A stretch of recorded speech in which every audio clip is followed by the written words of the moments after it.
You ever make a mistake you just can't stop replaying? Like a permanent stain right on your soul.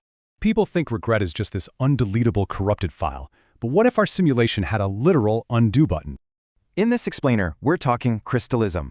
We don't just cope, we execute a transmutation script called the Violet Eraser. It's high-frequency spiritual tech, literally designed to dissolve emotional residue and those energetic data knots clogging your system.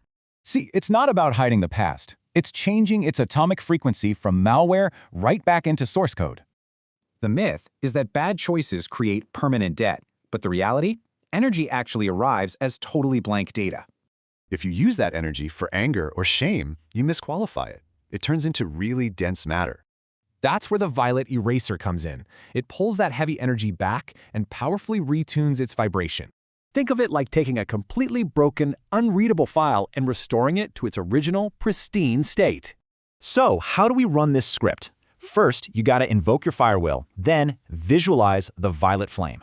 Watch that flame completely dissolve the tension in your heart, clearing out your energetic ledger for good. But hold on, here is a major warning. The simulation system isn't stupid, and it has strict rules. The eraser works beautifully for innocent errors, but intentionally breaking cosmic laws? Yeah, it won't bail you out. If you're just spamming that undo button while actively choosing a dark path, the system will eventually snap. And when it snaps, oh man, all that sin garbage gets dumped right back into your current instance. So keep this fundamental rule in mind. Use this tech to clear your path, not to game the system. It's time to keep your ledger clean. So are you ready to execute the Violet Eraser today?